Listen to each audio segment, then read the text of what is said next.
తమిళనాడు నుంచి బ్రేకింగ్స్ వస్తూ ఉన్నాయి. అన్నా డిఎంకేలో చీలిక సంకేతాలు చాలా స్పష్టంగా కనిపిస్తూ ఉన్నాయి. వీసీకి సపోర్ట్ చేయకపోతే విజయ్కి తాము చేస్తామంటూ ఒక వర్గం ముందుకొచ్చింది. కాసేపట్లో షణ్ముగం నేతృత్వంలో 20 మందికి పైగా ఎమ్మెల్యేలు భేటీ కాబోతూ ఉన్నారు. ఎమ్మెల్యేలతో చర్చల తర్వాత విజయ్తో షణ్ముగం భేటీ అయ్యే అవకాశాలు కూడా ఉన్నాయి. తమిళనాడులో కాలంతో పోటీపడి రాజకీయం మారిపోతూ ఉంది. ఇవాళ రాత్రి 7 గంటలకు కేరళం వెళ్ళడానికి గవర్నర్ అర్లేకర్ ఫ్లైట్ కూడా టైం సెట్ అయిపోయింది. మరో 2 గంటల్లో మద్దతుపై గనక క్లారిటీ రాకపోతే అప్పుడు సిచ్యువేషన్ మరింత గందరగోళానికి దారితీస్తుంది. సోమవారం లోపు మెజారిటీపై క్లారిటీ రాకపోతే అప్పుడు నిర్ణయం గవర్నర్ చేతుల్లోకి వెళ్ళిపోతుంది.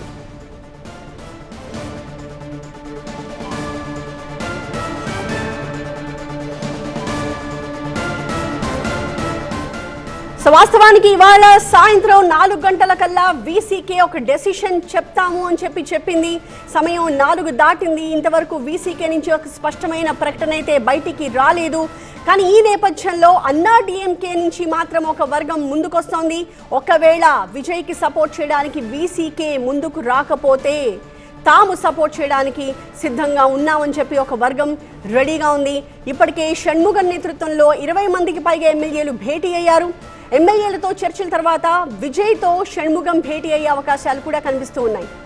సో మనం చూస్తున్నట్టుగా రిజల్ట్స్ వచ్చిన మరుక్షణం నుంచి తమిళనాడులో ఎలా రాజకీయ పరిణామాలు మారిపోతున్నాయో, ఇన్ఫ్యాక్ట్ కాలంతో పోటీ పడుతూ ఎలా పరిస్థితులు మారుతూ వస్తున్నాయో మనం గమనిస్తూనే ఉన్నాం.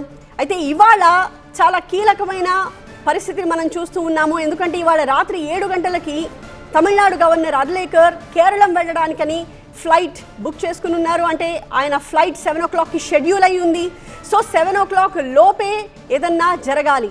మరో 2 గంటలు మాత్రమే మనకి టైం కనిపిస్తోంది. ఈ 2 గంటల్లో విజయ్కి మద్దతుపై వీసీకే నుంచి ఒక క్లారిటీ రాకపోతే అప్పుడు ఏం జరుగుతుంది అన్నది పెద్ద క్వశ్చన్ మార్క్ లానే కనిపిస్తోంది.